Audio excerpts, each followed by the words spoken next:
One morning in February of 1220, the residents of the fabled Silk Road city of Bukhara looked out from their battlements to find Chinggis Khan, his younger son Tolui, and a formidable Mongol army camped right in front of the city walls.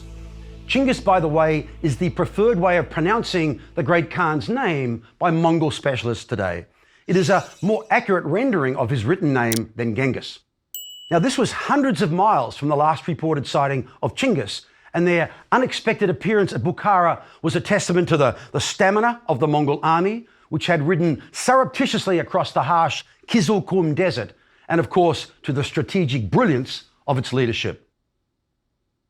Atta Malik Juvayni, a Persian scholar whose History of the World Conqueror will be one of the key eyewitness accounts we rely on to tell our story in this course, had this to say about the reaction of the citizens of Bukhara that fateful morning.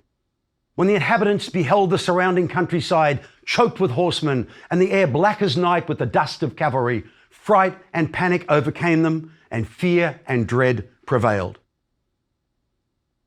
3 years later, another Mongol army under the command of Generals Subadai and Jebe surprised a massive Kievan Rus army of 80,000 men on the banks of the Kalka River, and despite being greatly outnumbered, utterly destroyed it.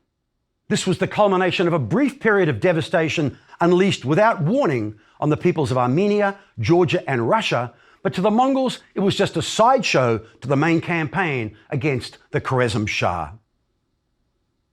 As Subadai and Jebe turned east and headed back to Khwarezmia to continue the war, a Russian chronicler living in the city of Novgorod wrote, "The Tatars turned back from the Dnieper River, and we know not whence they came, nor where they hid themselves again. Only God knows whence he fetched them against us for our sins."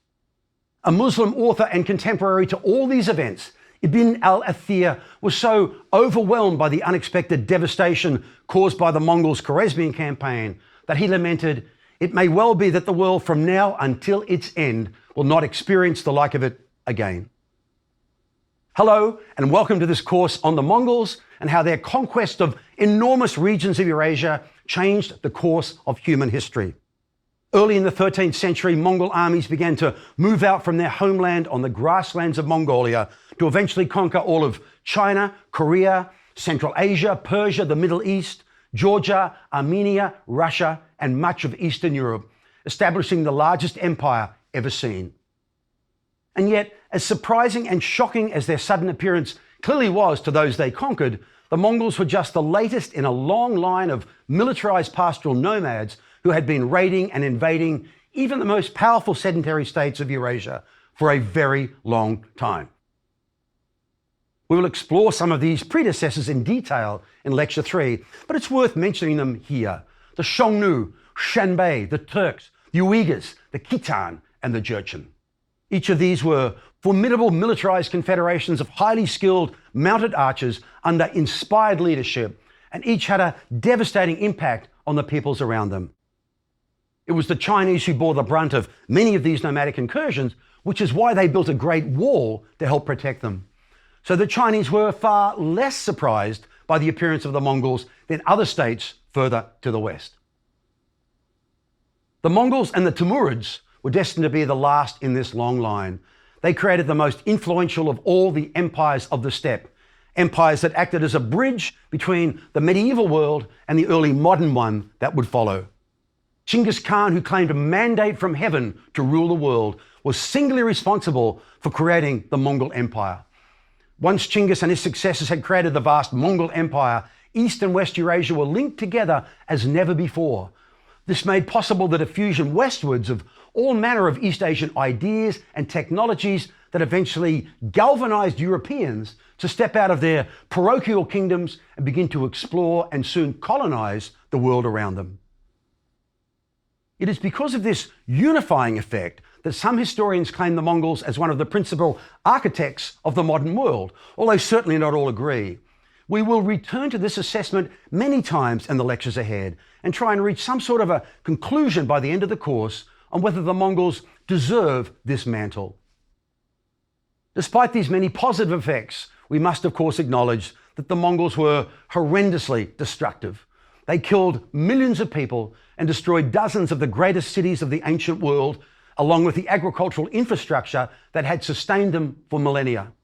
But we must weigh this against the fact that the Mongols facilitated intensified levels of trade and exchange between East and West, patronized the finest artisans and craftsmen, promoted religious tolerance, and provided sufficient security across Eurasia to allow travelers like Marco Polo to undertake in safety extraordinary journeys from one end of their empire to the other.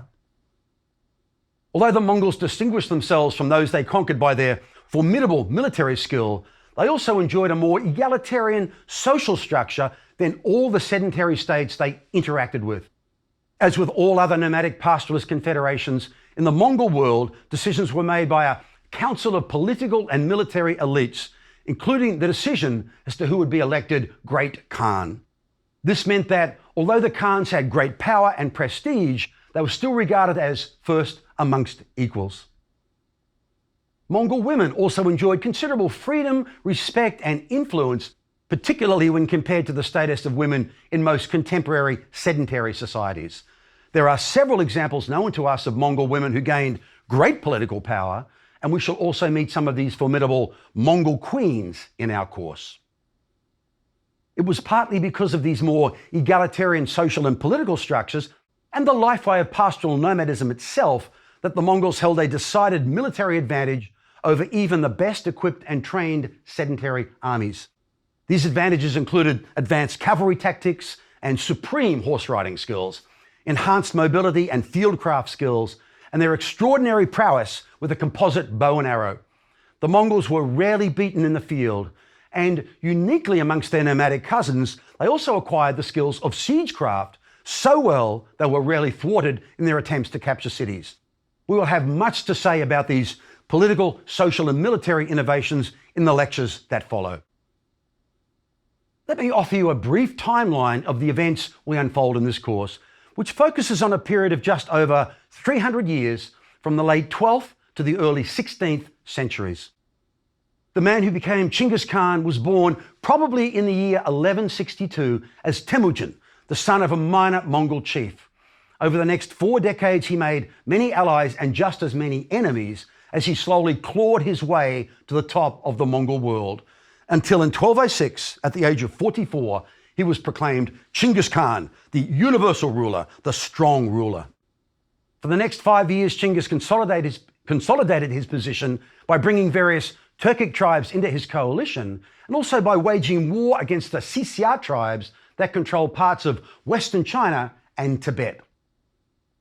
Then, in 1211, Chinggis launched his first assault on northern China, which was under the control of the Jin dynasty. Eventually capturing its northern capital of Zhongdu, Chinggis then tried to establish friendly commercial relations with the Shah of Khwarezmia to the west, a huge Islamic state that stretched from the western edge of China to Persia. But the Shah treated Chinggis' envoys so shamefully that Chinggis had no option other than to declare war. After concluding this brutal masterpiece of warfare, Chinggis died in 1227 at the age of 65 in the midst of yet another campaign, this time against the Xia in western China. Chinggis' successor as Khan was his third son, Ogadai, who was elected in 1229. Ogadai inherited an empire some 9 million square miles in area, already 4 times the size of the Roman Empire.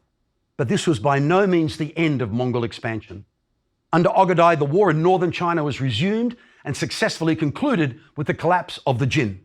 Korea was also conquered, and far to the west, Mongol armies invaded Armenia, Georgia, and Russia before destroying the flower of European knighthood in major battles in Poland and Hungary.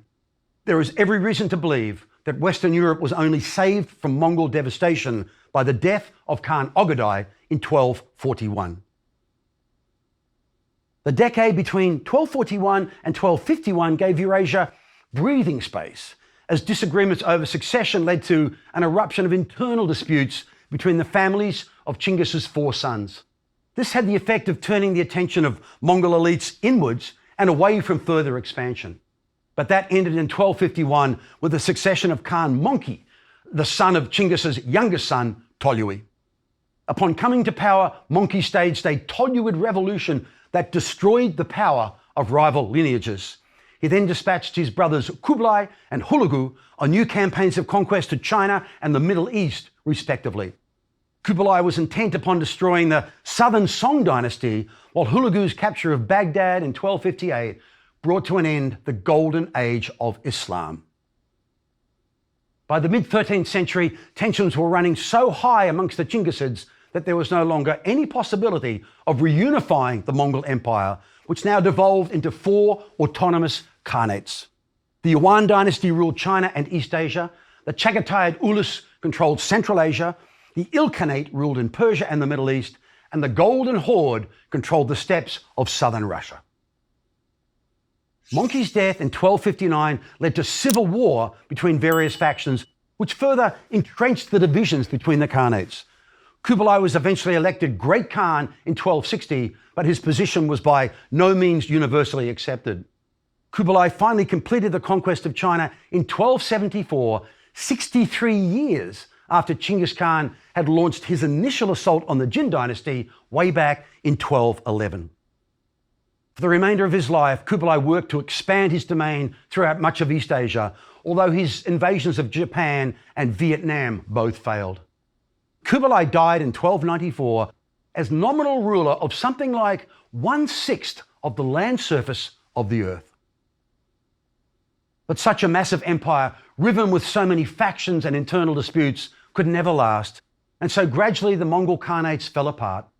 The Ilkhanate in Persia collapsed in 1335, and the Yuan dynasty was eventually destroyed by the Chinese Ming dynasty in 1368. The Chagatai Ulus in Central Asia suffered a much more gradual disintegration and eventually morphed into the heartland of the Timurid Empire, while the Golden Horde in Russia maintained some degree of power and prestige in the region for almost another 4 centuries. The final part of our course is focused on the conqueror Timur and his successors. Timur, who is of Turkic-Mongol heritage, was born in modern Uzbekistan probably in the 1320s, and like his hero Chinggis Khan, he gradually rose to power through diplomacy and intertribal warfare. Timur was badly wounded in a battle in the 1360s and acquired a limp for the rest of his life, hence the name by which he is better known in the West, Timur the Lame or Tamerlane. Timur was the last great nomadic conqueror in world history, and in a series of major campaigns all over Eurasia, he created his own enormous empire. After his death in 1405, his sons and grandsons ruled the remnants of empire through to the early 16th century, with one descendant, Babur, creating the Mughal Empire in India that would rule there until the British turned up in the 18th century. This then is the epic tale we unfold in this course, frankly one of the most extraordinary stories in the long annals of world history. In the next 2 lectures, we'll explore the environmental context in which the lifeway of militarized nomadism emerged and the formidable steppe predecessors to the Mongols, beginning with the mighty Xiongnu. But in what remains of this first lecture, I thought it might be helpful to try and paint a picture of the larger geopolitical context for the emergence of the Mongols by outlining some of the key developments in Eurasian history over the centuries leading up to the birth of Chinggis Khan. Practitioners in the fields of world history and big history, amongst whom I include myself, believe that individual stories, even ones as epic as the Mongols, make so much more sense when situated in both the environmental and geopolitical context in which they play out. So let's pick up the story of Eurasian history back in the 3rd century of the Common Era, at a moment when all the imperial states of Afro-Eurasia were facing serious problems. In China, the Han dynasty collapsed in 220 after decades of poor leadership and internal division. For the next 350 years, China was divided into a variety of kingdoms and small dynasties, with warlords vying for power with nomadic invaders. Late in the 6th century, the Buddhist Sui dynasty ended this age of disunity, restoring strong central government and building impressive infrastructure works like the Grand Canal. But these put such a strain on conscripted peasant labour that the Sui dynasty collapsed quickly early in the 7th century. Their successors, the Tang dynasty, ruled for the next 3 centuries until 907 of the Common Era, turning China into what was undoubtedly the wealthiest and most powerful civilization on the planet. Under the Tang, China became a major imperial power again, incorporating Manchuria, Vietnam, much of Tibet, and large regions of Central Asia into the Tang Empire. Farming became more efficient, and China's population approached 100 million.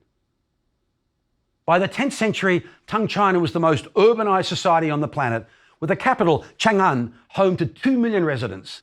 Innovation and commerce flourished in the workshops of the many great Tang cities, including in porcelain, iron and steel, silk, gunpowder, and printing. The Silk Roads were revived, and foreign merchants established such a presence in Tang cities that virtually every religion of Afro-Eurasia was practiced somewhere in the country. The Tang collapsed early in the 10th century, and this led to another period of fragmentation, but this lasted for only 50 years before the Song dynasty restored order. However, the Song were forced to deal with powerful and restive militarized nomads on their northern border, and eventually the northern half of China was overrun by the Jurchen, who established their own Chinese-style Jin dynasty. South of an uneasy border, more or less midway between the Huanghe, the Yellow River, and the Yangtze River, the southern Song ruled a dynamic commercial state from their capital of Linnan, the modern city of Hangzhou. This was the geopolitical situation in East Asia that the Mongols faced when Genghis Khan launched his initial raids on Jin China in 1211. In Central Asia, meanwhile, the Parthian and Kushan empires were both overrun by the Sasanians at exactly the same time that the Han dynasty was collapsing in China. The Sasanians went on to create their own impressive empire that lasted for more than 400 years. At its peak, the Sasanian Empire stretched from Afghanistan to the headwaters of the Tigris and Euphrates, which led to conflict with the Romans. The founder of the Sasanian state, Ardashir I, was a brilliant military leader who fought the Roman Emperor Alexander Severus for control of Mesopotamia, and the Euphrates River became a sort of fortified border between the two empires.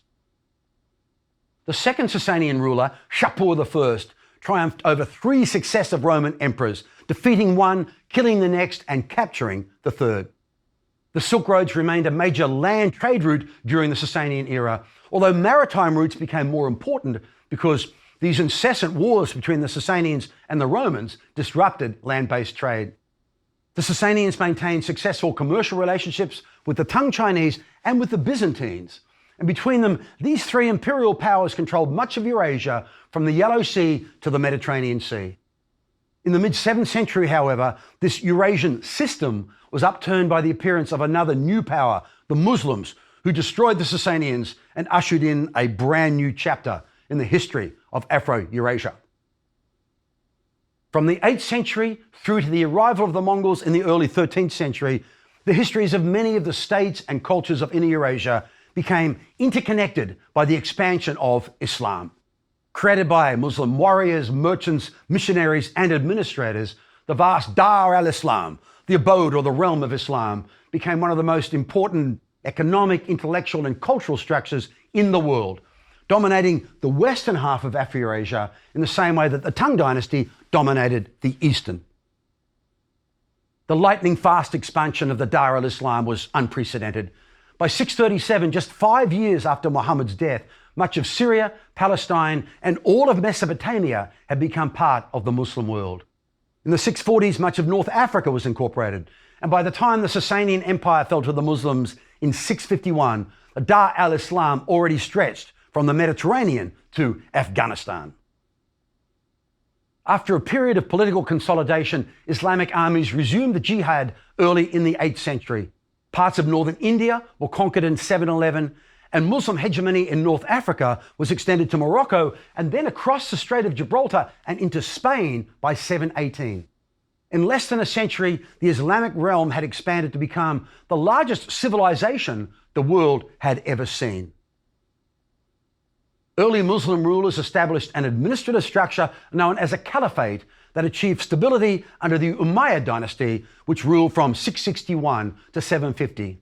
The Umayyads were wealthy Meccan merchants who ruled the caliphate from the Syrian commercial city of Damascus. Initially, the Umayyads provided capable administrators, but during the 8th century, they became increasingly aloof and they were overthrown by the Abbasids in 750. The Abbasid dynasty then ruled the Islamic world from their purpose-built capital of Baghdad until it and they were destroyed by the Mongols in 1258.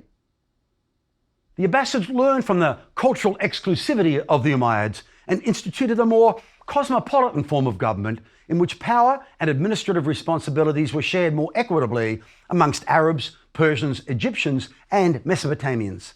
With a steady flow of tributary revenue coming in from all over the Islamic world, Baghdad was beautified with magnificent buildings, mosques, and squares, and became one of the great commercial, financial, industrial, and intellectual cities of the world. Under the Abbasids, millions converted to Islam and enriched the Islamic realm by bringing into it their own cultural traditions. This cultural and linguistic synthesis resulted in an explosion of intellectual activity throughout the Muslim world in a period historian Frederick Starr has called the Lost Enlightenment. With all of Central Asia and the Middle East now under the control of the Muslims, regions that for centuries had been divided amongst different political powers, an economic golden age also ensued. Under the Abbasids, agriculture thrived in Egypt, Syria, and Mesopotamia during a period sometimes called the medieval Green Revolution. It was an era of increased productivity and population growth that stimulated the economy of the region like never before. Increased agricultural output was achieved by the expansion and better maintenance of the ancient irrigation canal systems, some of which had been in place in Mesopotamia for 4,000 years by this stage, and also by the introduction of new methods of fertilization and crop rotation. Commercial activity also flourished across the Islamic world. Remember, Muhammad himself had been a merchant, and under the Abbasids, elaborate trade networks linked all the regions of the Dar al-Islam together, connecting them to an even larger Afro-Eurasian-wide network. Camel caravans facilitated this, leading to the construction of thousands of new caravanserais. And of course, maritime trade became even more prosperous after Islamic sailors adopted Chinese innovations like the compass. Muslim sailors and their ships linked East and Southeast Asia to the Indian Ocean, the Persian Gulf, and the coast of East Africa in a thriving commercial network. It was inevitable that the expansive worlds of Islam and Tang China would eventually need to confront each other. The Tang had reached deep into Central Asia in constructing its massive tributary empire, just as the realm of Islam was expanding into the same region from the opposite direction. An important battle was fought in 751 between Islamic and Tang Chinese forces deep in the heart of Central Asia. During the 5-day Battle of Talas, a large Muslim force initially struggled to overcome a smaller Chinese army for control of the important Siadaya Valley. The Chinese forces were eventually overwhelmed, marking the end of westward Tang expansion and opening up much of Central Asia to Muslim penetration, leading to the further spread of Islam amongst the Turkic peoples living in the region. Legend has it that amongst the Chinese captives were 2 paper makers, and this is how the craft of paper making was introduced into the Islamic world. Over the centuries that followed, Abbasid control of the Caliphate became increasingly compromised as more and more regional Islamic states claimed autonomy and even stopped paying their taxes to Baghdad. New regional powers like the Tahirids and the Samanids effectively ended any semblance of an all-powerful caliph in Baghdad. In the 10th century, Persian aristocrats took over the Abbasid throne, and during the following century, power passed into the hands of the Seljuks, a group of militarized Turks who had converted to Islam and now occupied much of the caliphate. We'll talk more about the expansion of the Turks in a later lecture. But even though the Abbasid Caliphate was fragmenting, we need to acknowledge that for about 700 years before the Mongols appeared, Muslim administrators maintained a connected zone of trade, exchange, and communication that stretched from India and Central Asia all the way to the Pyrenees. Intellectual activity flourished, and new crops, agricultural technologies, and manufactured goods were spread by merchants across an enormous region of Afro-Eurasia, stimulating that world zone as never before. Any hope that this golden age of Islam could be maintained was destroyed in the 13th century by the Mongols, as we shall see. Finally, let's consider the situation in Europe following the disintegration of the Roman Empire. During the 5th century, the Western Roman Empire fragmented into a series of fortified estates and competitive regional kingdoms. But the eastern half remained unified and strong as the Byzantine Empire, which lasted for another 1,000 years. Constantinople withstood sieges by Islamic armies in the 7th and 8th centuries, although large regions of the empire were lost to the Muslims. The core empire survived, however, and used its strategic position to remain unconquered and wealthy through trade and innovative manufacturing until 1453, when Constantinople was finally sacked by the Ottoman Turks. Further west, regions of the former Roman Empire gradually lost the ability to collect taxes or maintain a professional army. This led to political fragmentation and a new balance of power between monarchs, wealthy landholders, and the Christian Church, which now began to play an increasingly important role in medieval Western Europe. The collapse of the Roman taxation and administration system made it difficult to maintain many of the Roman cities of the West. Some disappeared completely, while others broke up into areas of smaller settlements separated by ruins and spaces converted into market gardens and vineyards. The Franks were the first in a series of Germanic-speaking dynasties to establish successful states in Western Europe. Under King Clovis, who reigned from 481 to 511 and who converted to Christianity, rival Frankish subgroups were consolidated under a strong monarchy that took control of much of Gaul as far as the Rhine River. Renewed Frankish expansion commenced late in the 7th century under a new family of Carolingian leaders, including Pepin II and his son Charles Martel, who stopped the Muslim invasion of Europe at Poitiers in 732 of the Common Era. The Frankish kingdom reached its height under Charlemagne, whose imperial state included all of modern France, parts of northern Spain, the territory between the Rhine and the Elbe, northern Italy, and much of the middle Danube basin. Yet Charlemagne's empire was fleeting, and by the late 9th century, power had reverted to a series of local princes who lived in rural palaces in the heartlands of their kingdoms, where their own lands and followers were concentrated. In Italy, the Germanic Lombards lived in cities like Milan and Venice, which by the 9th century had already developed into a major commercial port. Rome remained the largest city in the West, with a population of perhaps 25,000 in the 8th century. In Spain, the destruction of the Visigothic kingdom by the Muslims in 711 led to wholesale economic collapse, although by the end of the 8th century, the unification of the territory that became known as Al-Andalus under the Arab Umayyad Emirate led to a gradual recovery. In Britain, many centuries of Roman occupation had increased the prosperity of a small class of villa owners. But by the mid-5th century, the breakdown of Roman control exposed these Romano-British to regular raids by Picts and Scots and by Anglo-Saxons from the mainland. By the early 7th century, 10 or more small Anglo-Saxon kingdoms had been established in England. Further north, trading and raiding in the later 8th and early 9th centuries brought Scandinavian peoples into close contact with communities in both Western Europe and Russia. Political instability in Denmark resulted in expeditions by armed bands of Vikings out of Scandinavia in the mid-9th century into their raiding and eventual settlement in Britain, France, and Russia. Wealthy monasteries were particularly subject to Viking attacks, both on the coast and in the interior, as the raiders used rivers to move inland. Vikings looted Paris in 845, and in the decades that followed, conquered Anglo-Saxon kingdoms in Britain. In 878, King Alfred of Wessex defeated Viking forces at the Battle of Edington, after which the Danish king Guthrum accepted baptism, and the Scandinavian presence in England was officially recognised as the Danelaw. In France, the land around the city of Rouen was granted in the year 911 to a Viking leader named Rollo, land that eventually evolved into the Duchy of Normandy. Scandinavian peoples also played a critical role in the emergence of the first Russian state. Vikings established commercial bases in Ukraine and Russia and took control of regional exchange networks, establishing themselves as the new elite that would evolve into rulers of the first Russian state, Kievan Rus. The development of Russia was tied to the emergence of another group destined to play an important role in the future history of both Europe and Russia, the Slavs, who eventually occupied a wide region stretching from the Balkans to Russia, setting up a contest for their conversion between the Pope in Rome and the Patriarch in Constantinople. By the mid-12th century then, huge civilizations controlled substantial regions of Eurasia, including the Song and Jin dynasties in East Asia, the Abbasid Caliphate and its regional affiliates in Central and West Asia, and the Byzantines in the Balkans. But in Russia and Western Europe, a series of small city-states and kingdoms had emerged that traded and fought vigorously with each other.